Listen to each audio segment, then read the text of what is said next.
Coba deh lihat benda ini. Sebotol air minum. Kelihatannya sepele ya, menyegarkan, praktis, dan ya nggak berbahaya. Tapi pernah kasih kita berhenti sejenak dan benar-benar mikirin? Berapa sih harga asli dari sebotol air ini? Dan saya bukan ngomongin soal beberapa ribu rupiah yang kita bayar di kasir, tapi biaya tersembunyi yang mungkin harus dibayar sama bumi kita dan bahkan oleh komunitas di sekitar sumber airnya. Oke, sekarang kita bakal kupas tuntas nih. Hari ini kita akan menyelam lebih dalam buat ngeliat dampak lingkungan dan sosial dari pengeboran air skala industri. Biar lebih kebayang, kita akan pakai salah satu pemain terbesar di Indonesia sebagai studi kasusnya, Aqua. Nah, sebelum kita lanjut, ada satu hal penting yang perlu kita sama-sama pahami ya.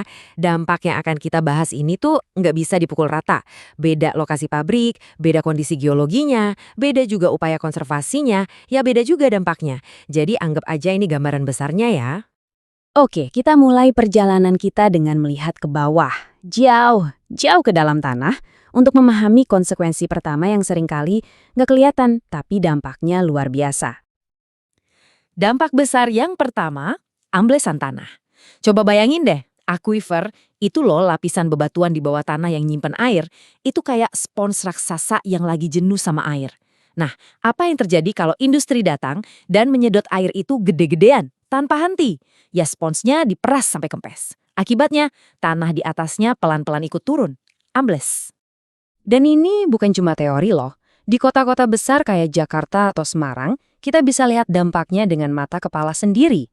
Amblesan tanah ini bikin banjirop jadi makin parah, jalanan dan gedung-gedung jadi retak. Ini secara fundamental mengubah wajah kota kita. Ini krisis nyata yang terjadi tepat di bawah kaki kita.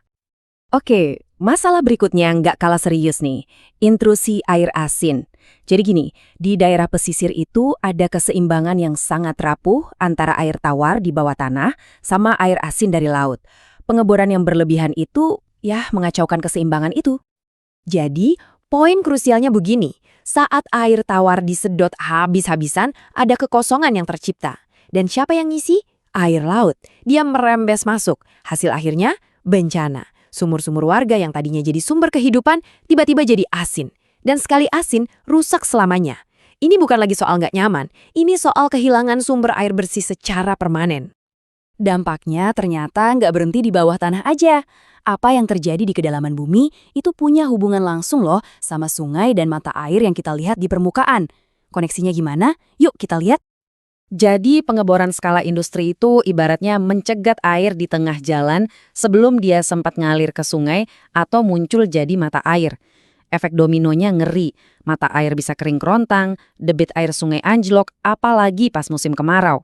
Siapa yang kena imbasnya? Ya petani, nelayan, dan masyarakat lokal yang bergantung pada air itu. Oke, tadi kita udah ngobrolin apa yang terjadi di bawah tanah. Sekarang kita coba naik ke permukaan dan lihat gimana masalah ini muncul dalam bentuk konflik. Konflik antara manusia dan juga dengan lingkungan.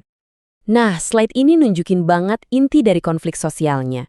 Di satu sisi, ada masyarakat yang bergantung pada sumur dangkal, gampang banget kering kalau muka air tanah turun. Di sisi lain, ada perusahaan dengan modal besar dan teknologi canggih. Mereka bisa ngebor jauh lebih dalam. Jadinya apa? Ketimpangan akses yang sangat nyata.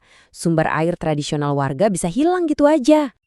Dan isunya bukan cuma soal siapa dapat air loh. Operasi pabrik itu sendiri punya resiko lain. Ada potensi polusi tanah dan air dari limbah pabrik, belum lagi polusi suara dan udara. Dan tentu saja ada gajah di dalam ruangan yang nggak bisa kita abaikan, sampah plastik. Model bisnis air kemasan ini kan bertumpu pada kemasan sekali pakai. Tentu, di tengah semua kritik dan sorotan ini, perusahaan nggak mungkin tinggal diam. Mereka sudah meluncurkan berbagai program sebagai upaya untuk mitigasi dampak negatifnya. Jadi, apa nih jawaban dari pihak perusahaan? Jadi, pendekatan mereka itu dari berbagai sisi. Ada program WASH, tujuannya menyediakan akses air bersih dan sanitasi buat warga sekitar. Terus ada program konservasi, contohnya nanam pohon buat bantu mengisi ulang aquifer. Ada juga dorongan untuk pertanian yang lebih hemat air, efisiensi di dalam pabriknya sendiri, dan yang terakhir, komitmen buat mengelola sampah plastik yang mereka hasilkan. Oke, jadi kita udah lihat masalahnya, kita juga udah lihat upaya solusinya. Pertanyaan besarnya sekarang adalah, gimana caranya kita menemukan titik tengah? Sebuah titik keseimbangan di mana kebutuhan air minum kita terpenuhi, tapi sumber dayanya sendiri nggak kita rusak. Jadi, gimana langkah ke depannya? Analisis dari berbagai sumber mengerucut pada 5 area kunci ini. Pertama, data harus transparan. Publik harus tahu berapa banyak air yang diambil. Kedua, mulai cari sumber alternatif yang lebih berkelanjutan. Ketiga, peran pemerintah. Regulasinya harus lebih ketat dan ditegakkan. Keempat, yang paling penting, libatkan masyarakat lokal dalam pengambilan keputusan. Dan kelima, harus ada audit lingkungan dari pihak ketiga yang independen. Pada akhirnya, semua perdebatan ini bisa dirangkum dalam satu kutipan yang menurut saya sangat kuat. Bisnis air kemasan secara inheren mengandung sebuah paradigma.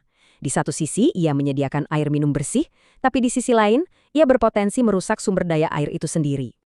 Dan disinilah letak poin kuncinya. Keberlanjutan industri ini dan penerimaan masyarakat dalam jangka panjang itu sangat bergantung pada cara mereka mengelola paradoks ini. Pertanyaannya adalah, apakah keuntungan jangka pendek akan selalu jadi prioritas, atau kita bisa benar-benar mengutamakan kelestarian sumber daya air kita? Dan ini membawa kita pada pertanyaan penutup, yang sebenarnya bukan cuma soal air kemasan, tapi tentang gaya hidup kita secara umum. Gimana cara kita menyeimbangkan kebutuhan kita hari ini dengan tanggung jawab kita untuk menjaga planet ini buat generasi yang akan datang? Pertanyaan ini saya serahkan kembali kepada Anda untuk direnungkan. Terima kasih sudah menyimak.